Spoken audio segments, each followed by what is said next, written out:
Hi everyone, Pascal here. So happy to have you here. Thank you for watching. I hope you liked today's video. It is on a very timely topic, Europe and the war with Russia. It really seems like Europeans are keen, at least European bureaucrats are keen on fighting this war, on escalating things with Russia. They just don't want to sign a peace deal, and this is very confusing.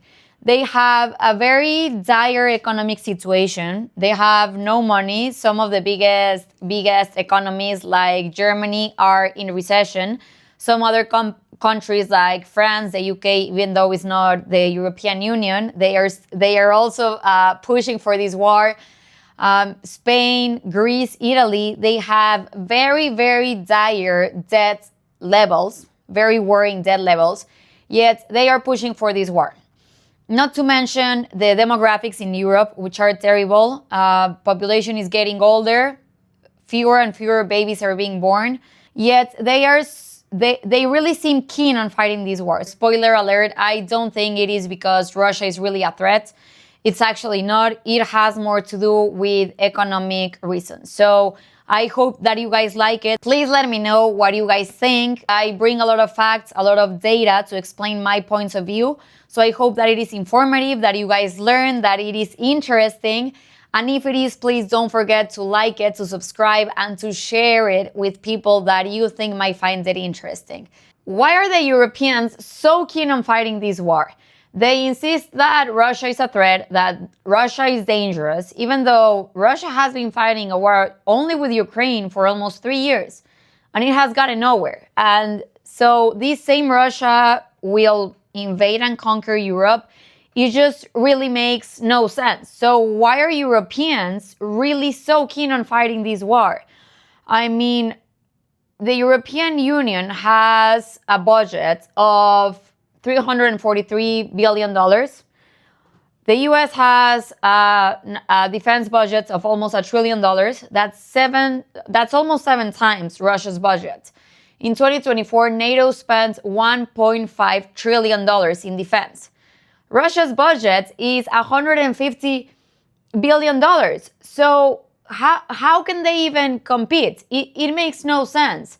NATO's budget is 10 times the budget of Russia.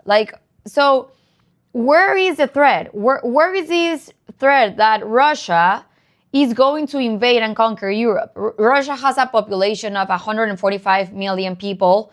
The European Union has a population of 500 million people, yet they're insisting that Russia really wants to conquer and invade.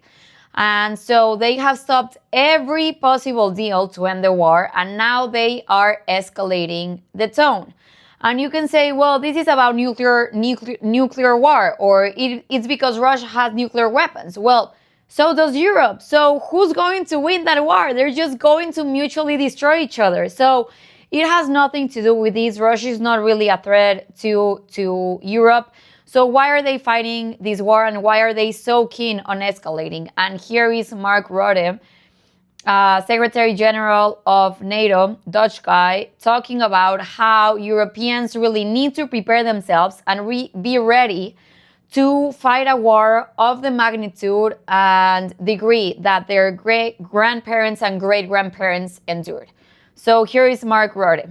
Russia has brought war back to Europe, and we must be prepared for the scale of war our grandparents and great-grandparents endured. Imagine it, a conflict reaching every home, every workplace. Destruction, mass mobilization, millions displaced, widespread suffering, and extreme losses. So why?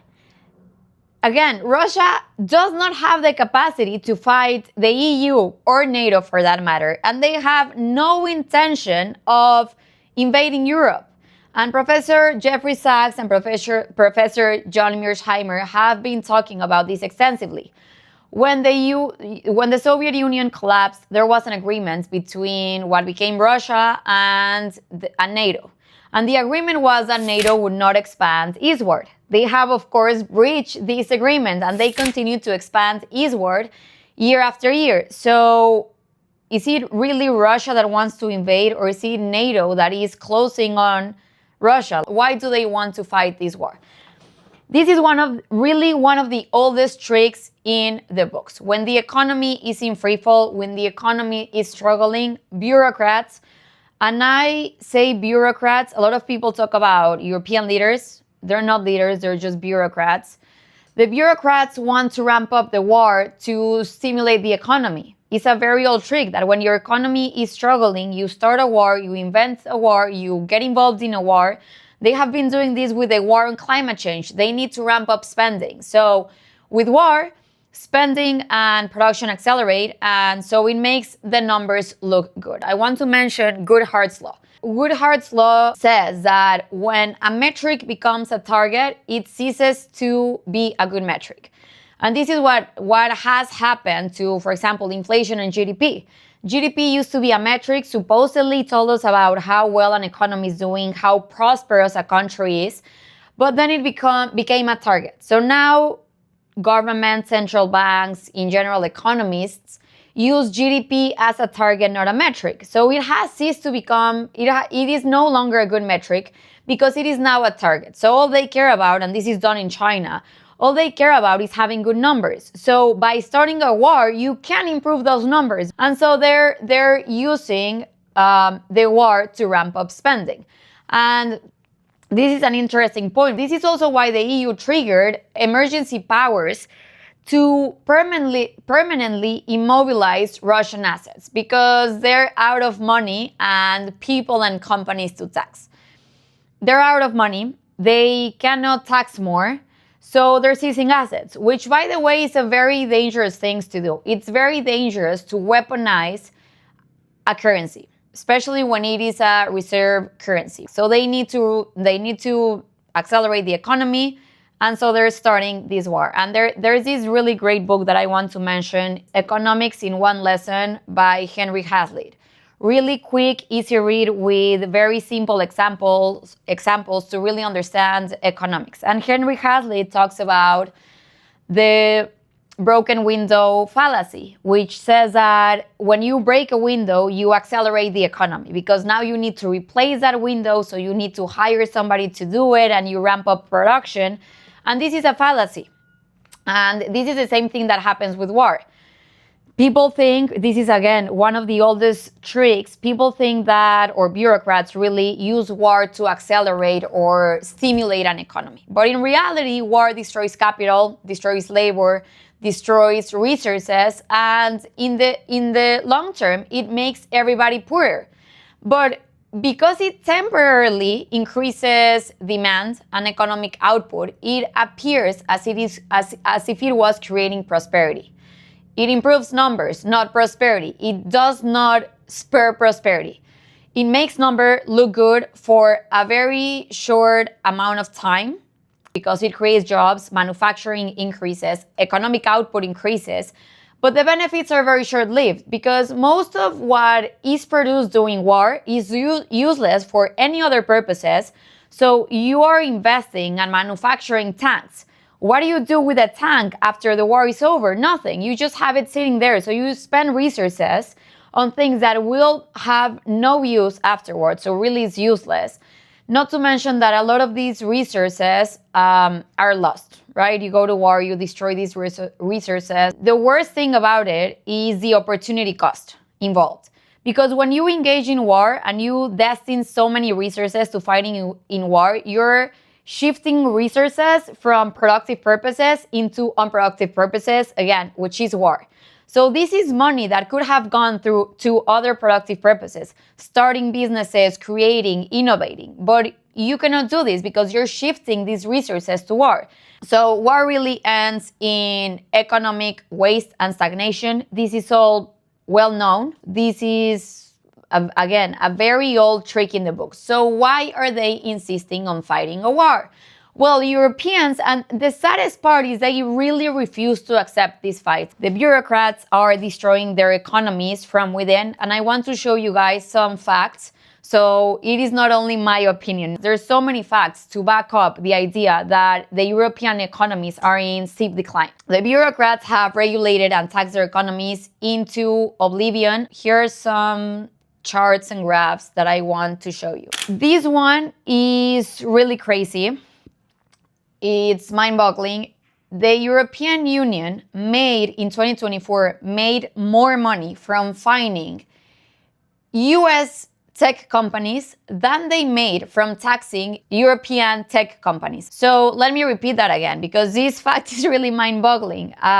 The European Union in 2024 made more money from fining US tech companies than they made from taxing European companies. It's more profitable to punish American companies than it is to collect taxes from their own companies.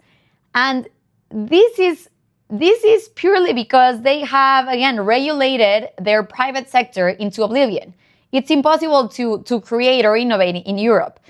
And here is another fact. This is one of the reasons why they're seizing Russian assets. They have nowhere else to tax, and they have no more money. And I want to show you, before going on, this chart on international tax competitiveness. So this is on an international scale. From 1st to 37, 37 is taxes are the most punishing. So how competitive your tax system is. You have in 37th place, or at least in the bottom lowest places, Italy, Greece, you have France, Spain, Portugal. You also have up there Germany, although not as bad. You have the UK, which means their taxes are already very high. Bureaucrats just cannot keep collecting taxes because they're already extremely high. And I want to show you this other one that shows the 50 largest companies in the world. This is up to July 2025. Out of the 50 largest companies in the world, only 8 of them are European, and only 5 of them are countries that use the euro. That means that, and 36 out of these 50 companies are in the US. These are American companies, which is insane because the US has 329 million people. The European Union has 500 million. They have more people, but drastically less companies. They have, again, no innovation. And you can say, well, they have 10% of the companies. This is including the UK. They have only 10% of the biggest companies. So Germany has 1, Netherlands has 2, and France has only 2.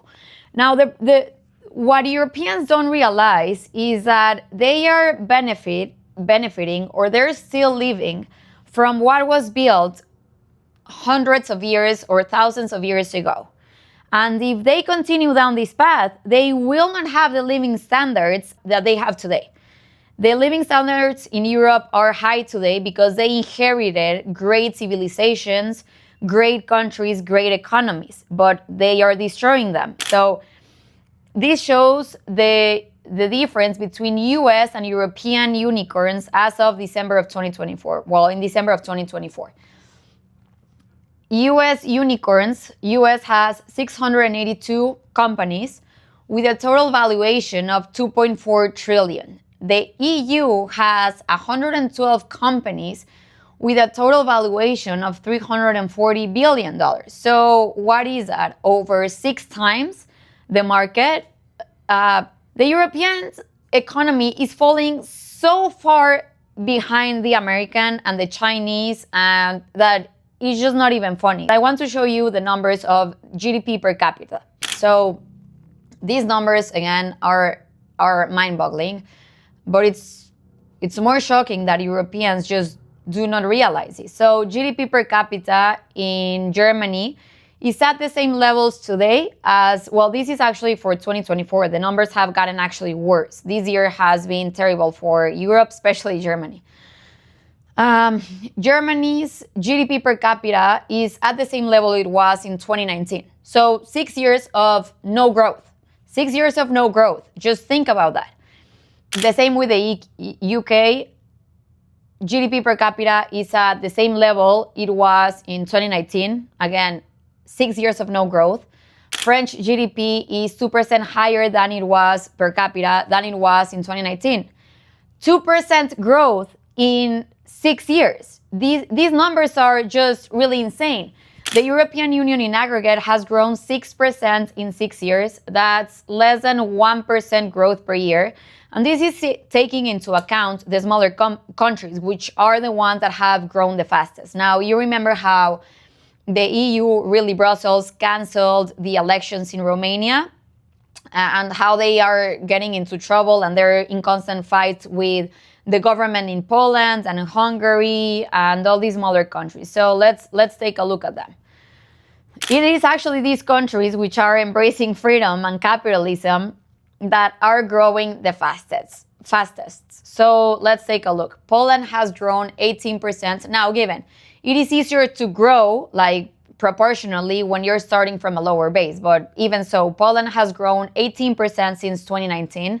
Romania 10%, Hungary 8%, Lithuania 9%. So it is the smaller countries that are embracing freedom and are constantly trying to fight the bureaucrats in Brussels, in Belgium, that are growing the fastest.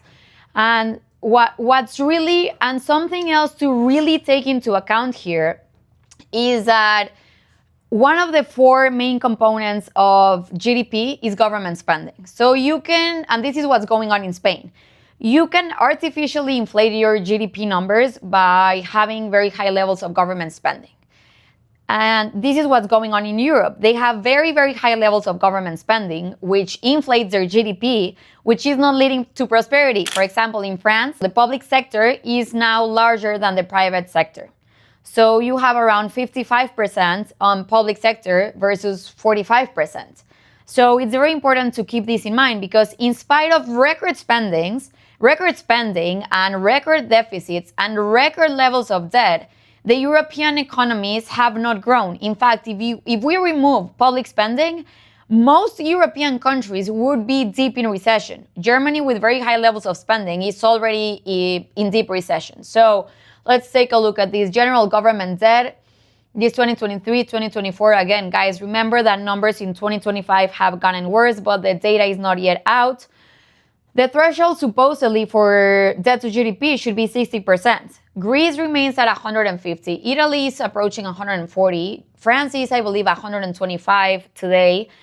Spain, Portugal, Finland. Germany is doing relatively well. They, of course, benefited from having a cheap euro, which I will get into a little bit later. But you have that the countries with low government debt are the smallest, and those that are not even using the euro, like Sweden, Denmark. Debt levels are at unprecedented, or at least wartime highs. And even though spending is at record highs, the economy is not growing, which is really why they are pushing the war. They're fighting this war precisely because the bureaucrats understand just how dire these numbers are. And they understand that the European Union will not survive with these numbers. So they need to activate the economy. The only problem, the biggest problem, is that they just don't want to accept the fact that European countries are not surviving because of them, but in spite of them. And that Europe is great or was great not because of them, but in spite of them. And this is a very important grammatical difference. Europe is not great because of the bureaucrats. It is great or was great in spite of the bureaucrats. Now, they don't want to understand this very important difference, that they are getting in the way.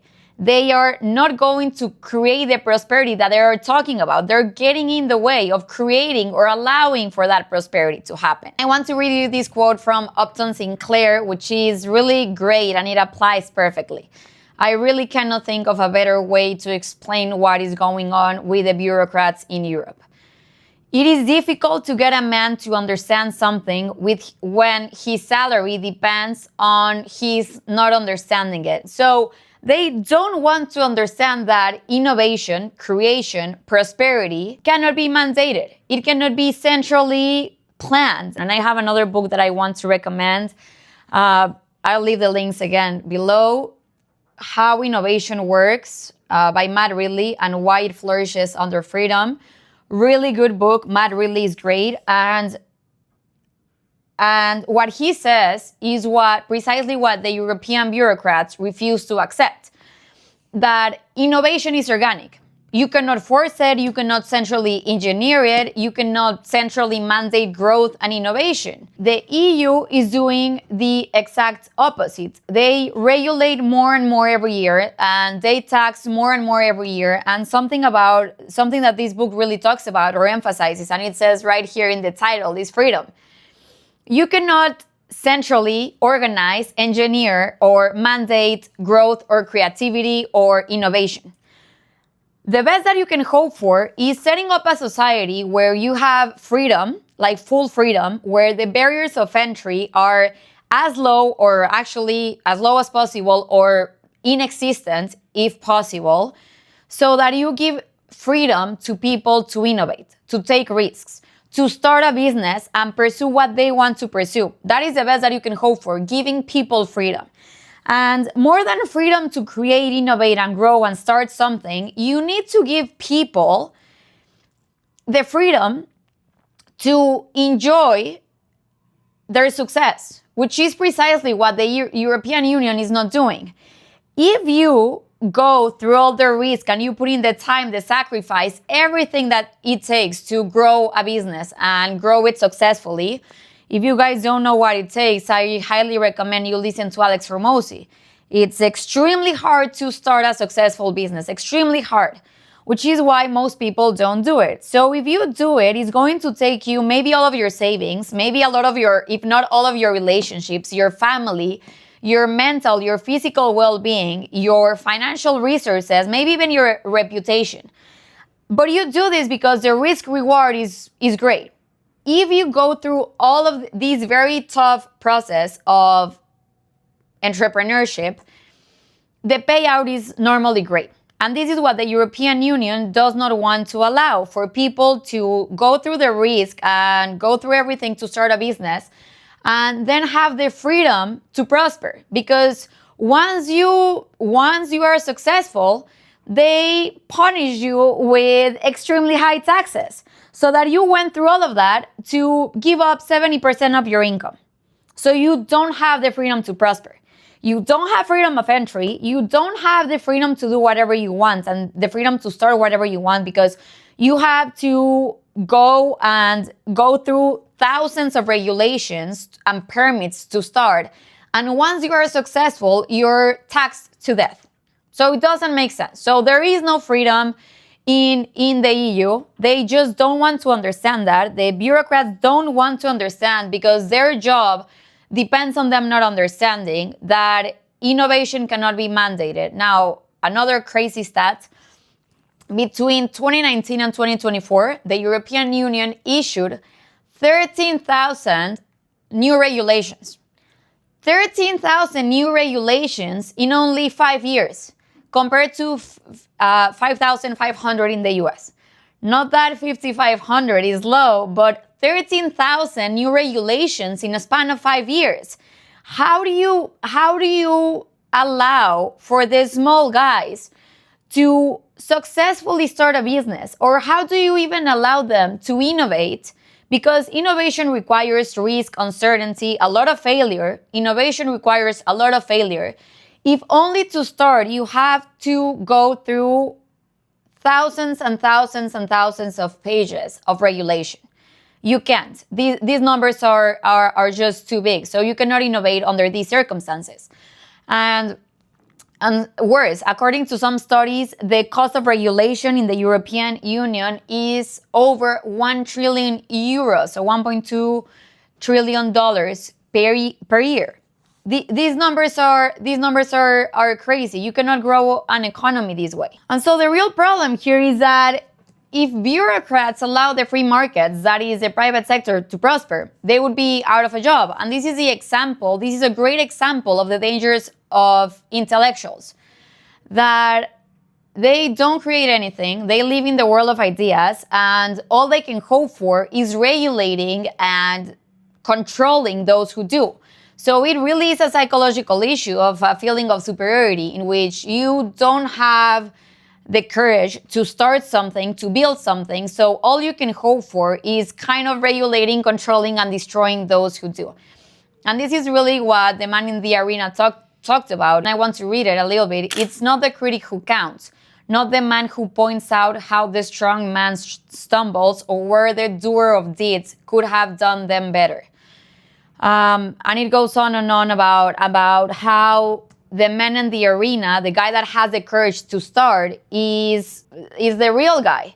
The Europeans are doing the complete opposite. The bureaucrats are precisely that guy sitting on an office pointing fingers at those who are out there creating something. They are absolutely intolerant of risk, of uncertainty, and they have a very deep need to control everything. And they understand that if they allow the economy to prosper on their own, they would be out of a job. So they cannot allow the private markets to operate because they would be unemployed. And so they prefer to stay there and just control and regulate. They love power and control too much. So they will continue to tighten the noose on the economy. What they do understand, though, is that the EU economy needs to be stimulated, revitalized, which is why they talk endlessly at every opportunity they get. They tweet about it all the time, about innovation, competitiveness, and so on.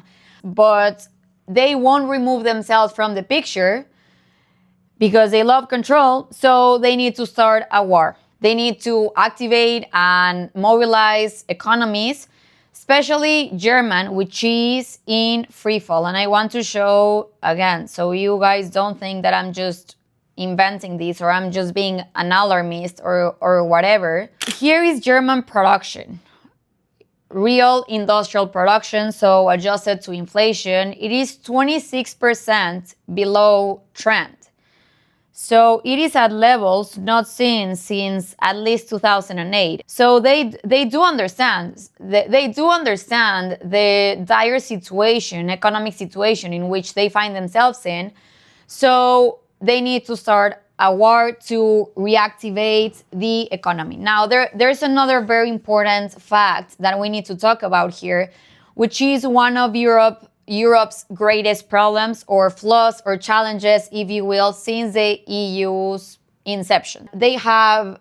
It's 27 different countries, economically different, socially different, culturally different, and they have 20 countries using the same currency and going by the same monetary policy, which has been disastrous. I mean, you have a country like Greece going or using the same currency and going by the same monetary policy as a strong country like Germany. One of the biggest challenges, and this is one of the other reasons why they want to start or why they insist on fighting this war, and this is very interesting because they did that with climate change. They're doing the war on climate change, and so they floated the idea of a euro bond to fight climate change. This is a challenge.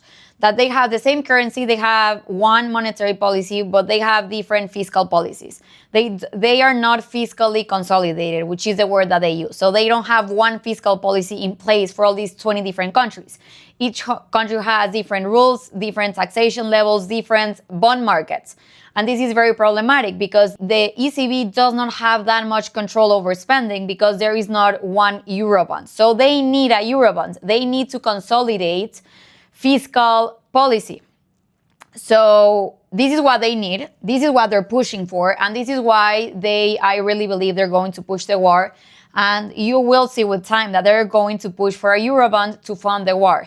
And the thing about war is that when you use a word like war, you make people be fearful, right? You put people into these fight or flight states. And so when you tell them that there is a war that they need to sacrifice, they will get on board because they think that there is no other alternative, right?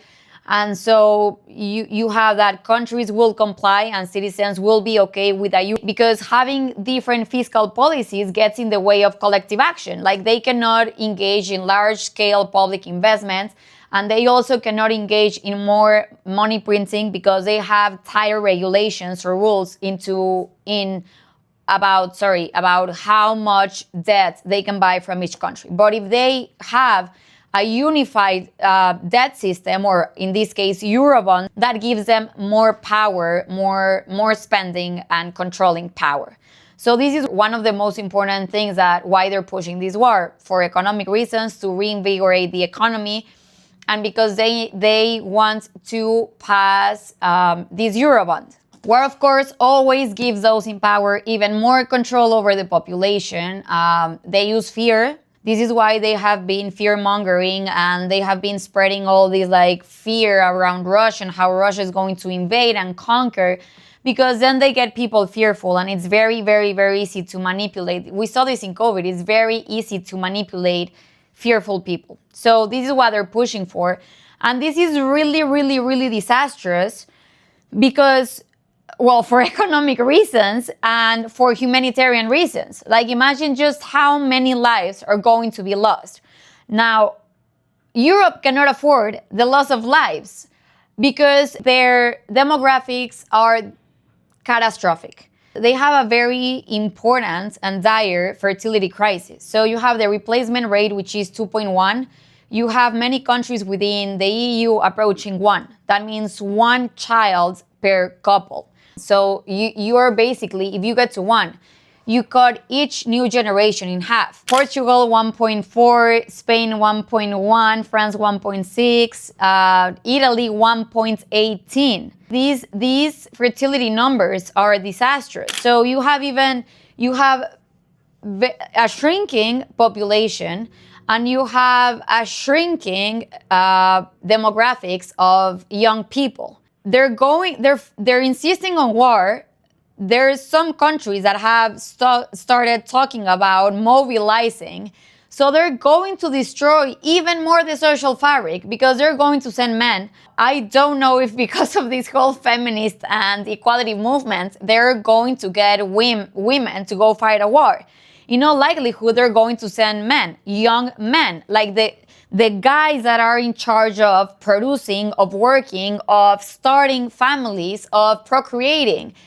So, guys, this is really horrendous. Europe is in decline. I already showed you economic decline. Demographically, it is getting destroyed, and they also have, of course, their open border policies. Do you guys really think that immigrants are going to fight a war for Europe? No, it's going to be the locals, the natives. So they're going to put even more pressure on the native population. They are going to cause so much trouble because the bureaucrats are willing to force young men to risk their lives so that they can get more control and more power. So this is really truly disastrous. This must be stopped. This is going to destroy Europe economically and socially. The social fabric is already under strain. Young people are not getting married. They're not having children.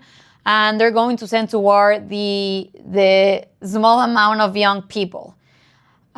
This is really disastrous. Okay? So to summarize, why are the Europeans so keen on fighting this war? Because their economies are stagnant, because they need more control and more power, the bureaucrats at least, and they need to stimulate and reinvigorate their economies. And so the best way to do it is to deregulate, to lower taxes, to cut government spending, and to cut the red tape. That means that the bureaucrats would lose their jobs, so they're unwilling to do that. And because they will not allow for the private sector, free markets to operate, they need to start a war. And they think that this way they're going to restart or stimulate the economy. This is, of course, going to give them more control, more power over people, over the economy, over their industries. And it also gives them the ability to issue our Eurobonds, so they can finally get the fiscal consolidation that they have been really pushing for. Now, why am I talking about this, and why am I engaging in such a controversial topic? I generally love Europe. I really love the West, and I think the West is in decline, and a lot of people are unwilling to talk about it. A lot of people think that it doesn't matter, and that saying these things does not matter, that it falls on deaf ears, that is not really going to reach Ursula von der Leyen. And even if it did, she's not going to change the curse of the EU because a very small person in New York talked about this. But I really think that if we speak about these things and we talk about these things, we can raise awareness. And a lot of people think it doesn't matter or it doesn't make a difference. And every time I talk about economics or politics, people tell me that it's not going to make a difference. And I genuinely, from the bottom of my heart, I am really in disagreement. I really think that it does matter, and that if more people talked about these things, then we wouldn't find ourselves in this situation. So I really want to bring awareness and to talk about what is really going on, to step aside from the propaganda, the indoctrination, the mainstream media, which is pushing for a message that is not true. So I really want to bring awareness. I hope that I do. I hope that you guys learn something about this and that you have a little bit more clear what is really going on and the incentives and reasons behind this war. And that maybe you will become as alarmed as I am, so that maybe this doesn't go through. So that maybe if enough people talk about this war can be stopped, the tensions can de-escalate, and we can achieve peace and prosperity instead of fighting another pointless war. Well, I hope you guys liked it, enjoyed it, that you learned something. Please don't forget to let me know what you think, to leave a comment, share it with people that you think might find it interesting. And I will see you here next time. Thank you a lot for watching.